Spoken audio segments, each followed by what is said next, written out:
देश की धरोहर को जब दुनिया सराहे तो खुश होना लाजमी है। एक ऐसा और मौका आया है। रविवार 25 जुलाई को यूनेस्को ने तेलंगाना में स्थित काकतीय रुद्रेश्वर रामप्पा मंदिर को विश्व धरोहर में शामिल कर लिया है। पीएम मोदी ने इस सफलता पर बधाई देते हुए कहा, सभी को बधाई, खासकर तेलंगाना की जनता को। प्रतिष्ठित रामप्पा मंदिर महान काकतीय वंश के उत्कृष्ट शिल्प कौशल को प्रदर्शित करता है। मैं आप सभी से इस राजसी मंदिर परिसर की यात्रा करने और इसकी भव्यता का प्रत्यक्ष अनुभव प्राप्त करने का आग्रह करूंगा। लेकिन इस बार वर्ल्ड हेरिटेज साइट्स की घोषणा के साथ यूनेस्को ने एक खेदजनक सूचना भी शेयर की। अब तक यूनेस्को हेरिटेज साइट्स में शामिल ब्रिटेन के लिवरपूल शहर को सूची से हटा दिया गया है। आपके मन में भी सवाल आ रहा होगा कि आखिर क्यों?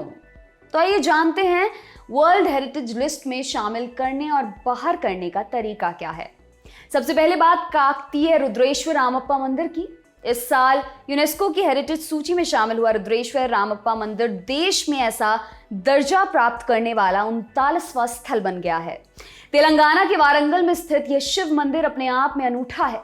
यह अकेला ऐसा मंदिर है जिसका नाम इसके शिल्पकार रामप्पा के नाम पर रखा गया है। तेलंगाना के काकतीय वंश के महाराजा गणपति देव ने सन 1213 में इस मंदिर का निर्माण शुरू करवाया था। इस मंदिर को बनने में 40 साल लगे। मंदिर के शिल्पकार रामप्पा के काम को देखकर महाराजा गणपति देव इतने खुश हुए कि मंदिर का नाम रामप्पा के नाम पर रख दिया। 6 फीट ऊंचे प्लेटफॉर्म पर बने इस मंदिर की दीवारों पर महाभारत और रामायण के दृश्य देखे जा सकते हैं। ये मंदिर हजारों खंभों से बना हुआ है। सबसे बड़ी बात यह कि उस काल में बने ज्यादातर मंदिर खंडर में तब्दील हो चुके हैं, लेकिन कई आपदाओं के बाद भी इस मंदिर को कोई खास नुकसान नहीं पहुंचा है। शिवरात्रि और सावन के महीने में यहाँ काफी श्रद्धालु पहुंचते हैं। अब जानते हैं कि किसे मिलता है विश्व धरोहर का दर्जा। धरोहर मतलब विरासत या थाती। इंसान की अपनी जड़ें हैं और वो धीरे धीरे विकसित हुआ है। इस क्रम में उसने बहुत कुछ बनाया, बहुत कुछ बिगाड़ा है।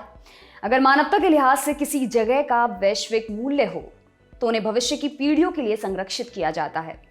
किसी भी जगह को उसके सांस्कृतिक, ऐतिहासिक या दूसरे महत्व की वजह से विश्व धरोहर स्थल यानी कि वर्ल्ड हेरिटेज साइट का दर्जा मिलता है।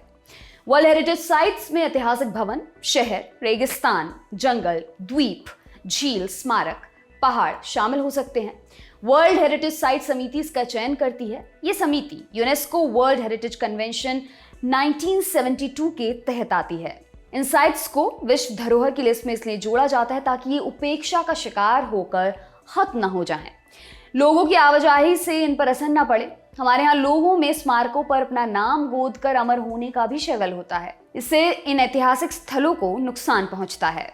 अब आपको बताते हैं कि किस पैमाने पर वर्ल्ड हेरिटेज का दर्जा मिलता है। पहले बात सांस्कृतिक पैमाने की। यह स्थल इंसान की रचनात्मक मेधा के मास्टरपीस होने चाहिए। मानवीय मूल्यों के आदान प्रदान, आर्किटेक्चर, टेक्नोलॉजी, स्मारक कला, प्लानिंग, डिजाइन को दिखाते हो। किसी नष्ट हो चुकी सभ्यता की सांस्कृतिक परंपरा को दिखाते हो। मानव इतिहास के अहम पड़ाव के उदाहरण हो। प्राकृतिक पैमाना क्या है? ये जगहें असाधारण प्राकृतिक सुंदरता और परिघटना को दिखाती हूँ। पृथ्वी के इतिहास, जीवन के रिकॉर्ड, लैंडफॉर्म में बदलाव का उदाहरण हो। इकोलॉजी, बायोलॉजिकल प्रक्रिया और बायोलॉजिकल डाइवर्सिटी, तटीय या समुद्री इकोसिस्टम, पेड़ पौधों और जानवरों के महत्व को दिखाती हूँ। अब बात लिवरपूल की। यूनाइटेड किंगडम में एक शहर है लिवरपूल। फुटबॉल में एक क्लब का नाम आपने सुना ही होगा, FC लिवरपूल। बस वही वाला लिवरपूल।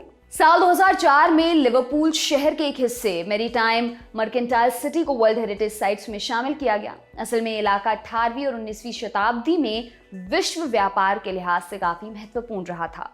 दुनिया भर के पानी के जहाज यहाँ रुकते थे। ये एक महत्वपूर्ण जलमार्ग का हिस्सा था। इसी की बदौलत इसे ये सम्मान प्राप्त हुआ। इस लिस्ट में शामिल होने के बाद जहां हेरिटेज साइट को संरक्षित करने का काम तेज हो जाता है, वहीं लिवरपूल में उल्टा होने लगा। इस साइट के आसपास बेतरतीब तरीके से निर्माण कार्य शुरू हो गया। यूनेस्को ने कई बार चेताया भी, लेकिन कुछ फर्क नहीं पड़ा। चिंता जताते हुए यूनेस्को ने साल 2012 में इसे खतरे में पड़ चुकी विश्व धरोहर की सूची में डाल दिया। इसके बाद भी हेरिटेज साइट के आसपास निर्माण कार्य जारी रहा। इतना ही नहीं, साइट के आसपास की निषिद्ध जगहों पर भी निर्माण किया गया। आखिर में यूनेस्को ने साइट को विश्व धरोहर की सूची से हटा दिया। यूनेस्को ने ऐसा करते हुए कहा, विश्व धरोहर सूची से किसी भी साइट को हटाना विश्व समुदाय के लिए बड़ा नुकसान है। ये उन साझे वैश्विक मूल्य और प्रतिबद्धता का भी नुकसान है जिसके अंतर्गत हमने विश्व हेरिटेज कन्वेंशन में कसम ली थी।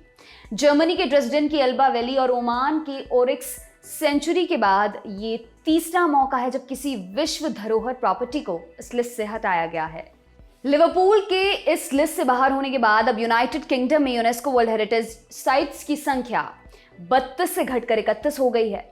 अब आपको ये भी बताते हैं कि किसी हेरिटेज साइट को लिस्ट से बाहर करने का तरीका क्या होता है। यूनेस्को जिन साइट्स को हेरिटेज साइट्स के तमगे से नवाजता है उनसे रख रखाव की खास स्तर की उम्मीद रखता है।